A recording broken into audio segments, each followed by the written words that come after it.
Olá e bem-vindos! Hoje a gente vai mergulhar de cabeça num tema que, nossa, tá em todo lugar, né? Principalmente na internet. A ideia de estar desperto. Uhum. E temos aqui um ensaio que já começa com uma pergunta bem na lata. Despertos de quê, afinal?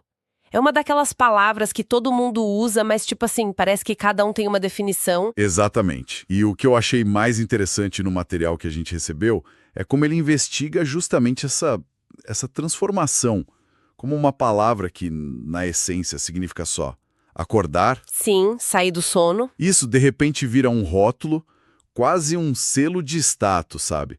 E a análise sugere que, em vez de iluminar, esse conceito pode estar, na verdade, criando mais divisão, mais sombras. Essa é a nossa missão aqui, então. Tentar desembrulhar essa ideia. Vamos investigar por que esse conceito explodiu em popularidade.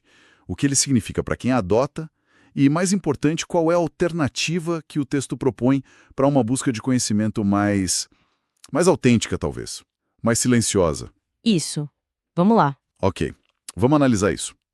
O ponto de partida da análise é bem direto.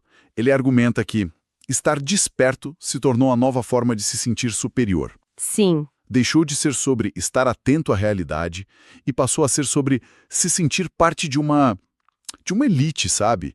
Um grupo especial que se vê fora da Matrix. Olhando o resto do mundo como... Como crianças sonolentas, é o termo que ele usa. O ensaio enquadra isso, é o que torna a análise tão, cortante. Ele não trata como uma simples diferença de opinião. Ele define essa atitude como e a expressão é forte, discriminação de caráter místico-religioso. É um termo pesado, né? Muito.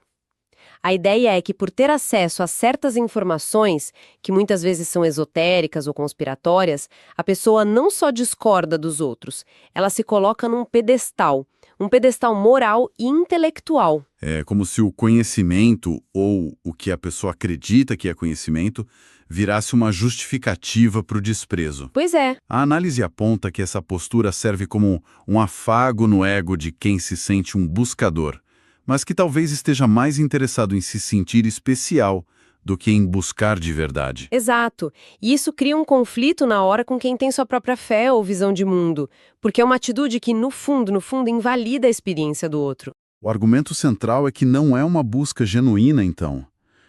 Parece ser uma nova roupagem para uma necessidade muito antiga, a autoafirmação. Ao se rotular como desperto, o indivíduo cria uma hierarquia, instantânea. De um lado, ele e os iluminados. E do outro, a massa, os que ainda dormem. O problema é que essa hierarquia não se baseia em sabedoria comprovada ou numa vida de estudos. Se baseia só no acesso a um suposto conhecimento secreto. E aqui é onde fica bem interessante. O autor dá um nome preciso para essa dinâmica, e é quase um diagnóstico. Narcisismo espiritual.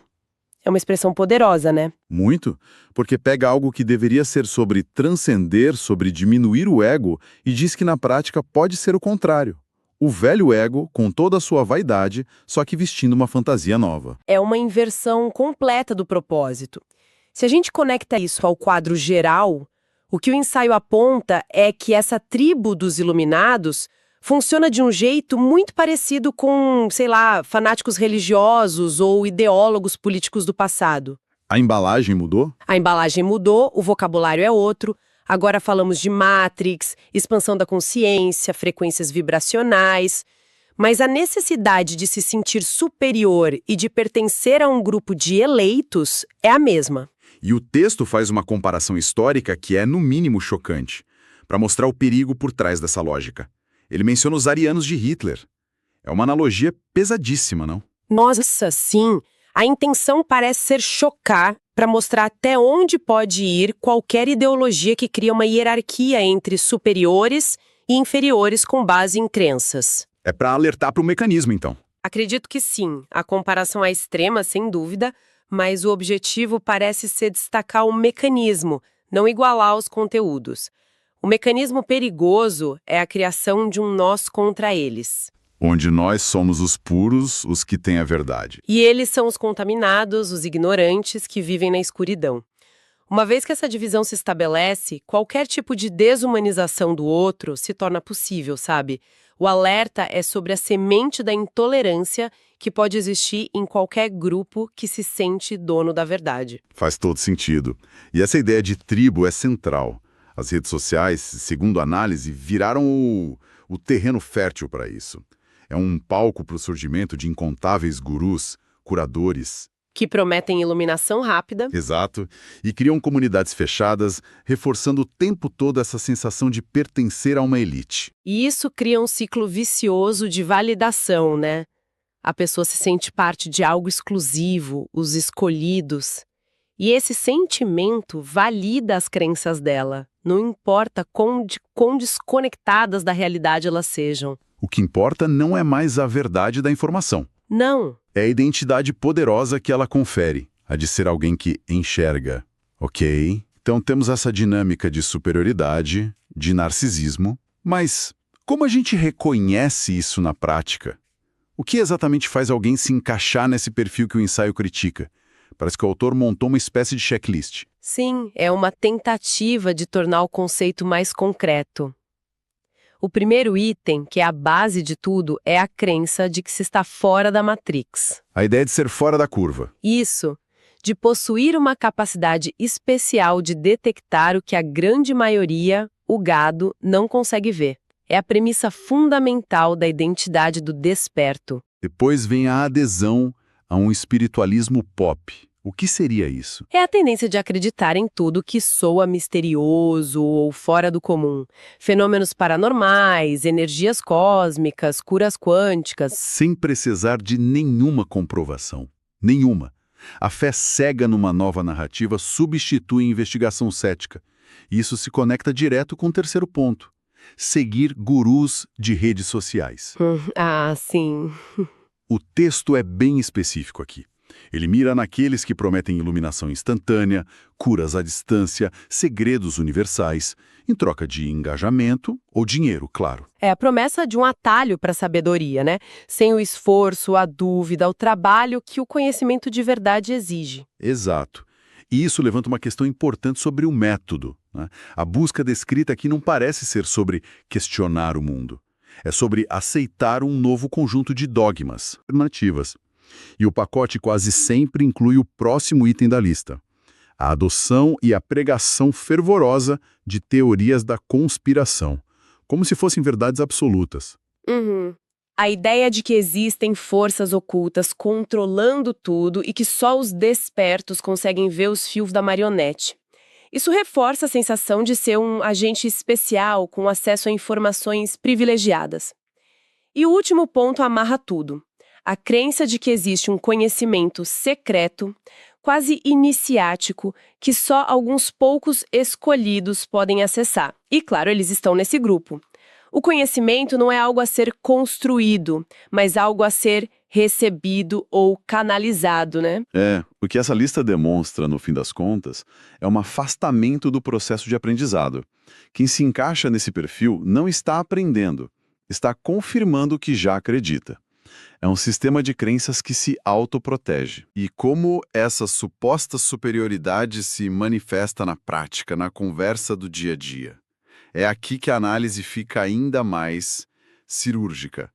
Ela mostra que despertar virou um slogan, uma senha para encerrar qualquer debate. Totalmente. E a frase-chave é devastadora na sua simplicidade. Ah, você ainda não despertou? É uma ferramenta retórica de um poder, nossa, imenso. Porque, veja bem, ela não ataca o argumento do outro. Ela desqualifica a pessoa por inteiro. Sim. Ela sugere que o interlocutor não tenha a capacidade, o nível de consciência ou a vibração para sequer participar daquela conversa. O debate morre antes de começar. E não é a única frase de efeito, né? A gente vê outras, do tipo, eu não acho nada, eu sei que é assim. Mesmo. A conversa acaba ali. É uma barreira, não uma ponte. São frases que criam um muro. A análise as chama de frases arrogantes, que invalidam a perspectiva do outro e encerram qualquer possibilidade de um diálogo construtivo. O que deveria ser uma troca de ideias. Vira um monólogo. Vira um monólogo disfarçado. O objetivo não é mais compartilhar conhecimento ou chegar a uma compreensão mútua, mas sim reafirmar a própria posição elevada. É o paradoxo que o texto aponta. O despertar, que deveria ser um grito de libertação, acaba virando uma ferramenta que escraviza a própria conversa. Se eu já sei de tudo, por que eu precisaria te ouvir? Exatamente. É o fechamento do ciclo de aprendizado. Se a pessoa já se considera desperta, ela chegou ao destino. Não tem mais caminho a percorrer, só um platô de onde ela pode julgar os outros que ainda estão na jornada. É o oposto de uma mentalidade de crescimento. Ok. Depois de toda essa desconstrução, a gente fica se perguntando, então não existe um despertar que seja válido? Existe uma alternativa a isso tudo? Felizmente, o ensaio não para na crítica, né? Ele oferece uma visão alternativa, uma proposta para um despertar que seria genuíno. E para isso ele estabelece 3 pré-requisitos, que são o exato oposto do que a gente viu. O primeiro é o respeito. Isso. Mas não um respeito genérico. É o respeito específico por quem discorda de você. É a capacidade de ouvir uma opinião que contraria tudo que você acredita, sem sentir a necessidade de desqualificar a pessoa. E isso é muito mais difícil do que parece, né? É fácil respeitar quem concorda com a gente. O teste de verdade é estender essa consideração para quem a gente acha que está completamente dormindo. É um exercício de humildade. O segundo pré-requisito é a sinceridade. E aqui o texto é muito claro. Sinceridade para assumir os próprios erros antes de sair pregando verdades para os outros. A admissão da própria falibilidade. Exato. Algo que o narcisismo espiritual, por definição, não permite. Se você é iluminado, como pode estar errado? Essa sinceridade é um antídoto direto para a arrogância. E o terceiro, que eu achei fascinante, é a ciência. Mas não no sentido de laboratório, né? Não. É a ciência no seu sentido mais fundamental. A consciência da própria ignorância. É a postura do buscador que sabe que não sabe nada ainda. É a humildade socrática aplicada à busca espiritual. Essa é a grande virada do texto. Ele propõe que o verdadeiro despertar, se é que existe, é um processo interno, de dentro para fora. Não é uma bandeira para ser hasteada em rede social, não é um show para a plateia. É um movimento silencioso. Silencioso, discreto e, como o autor menciona, muitas vezes doloroso, mas sempre ascendente. A preocupação do buscador legítimo não é com o rótulo que os outros dão, mas com o processo interno de se tornar um pouco menos ignorante a cada dia. E tem mais, esse despertar genuíno seria coletivo, nunca individual. Porque o conhecimento de verdade cresce na partilha, no diálogo, não na imposição. Aí vem aquele ditado que resume tudo, né? Uma andorinha não faz verão. Pois é. Não adianta um único indivíduo se declarar iluminado se essa luz só serve para ofuscar os outros. Exato. Se o despertar é real, ele é um processo contínuo, não um status final. É algo frágil que requer cuidado e humildade. A sugestão é que quem está nesse caminho não sente a necessidade de alardear, de converter ninguém. Apenas expressa suas ideias sem forçar a barra, como diz o texto. Resumindo, a grande provocação que fica dessa análise é que talvez essa busca incessante por despertar, nesses moldes que a gente vê nas redes sociais, seja muito mais sobre o ego do que sobre a alma. Mais sobre parecer iluminado do que realmente buscar a luz. A preocupação parece ser mais com a imagem projetada para os outros do que com o trabalho interno. E o ensaio termina com uma metáfora belíssima, a de Diógenes, o filósofo cínico que andava por Atenas com uma lanterna em plena luz do dia, dizendo que procurava um homem honesto. O buscador genuíno não precisa de um holofote apontado para si para ser visto. Ele precisa, sim, de uma lanterna para iluminar a própria escuridão, os próprios preconceitos, a própria ignorância. É uma imagem poderosa. A sugestão final é por menos iluminação de palco e mais humanidade compartilhada. Se existe algum despertar que vale a pena, ele deveria nos aproximar. E não nos colocar em pedestais invisíveis de onde a gente julga o resto do mundo. Precisamente.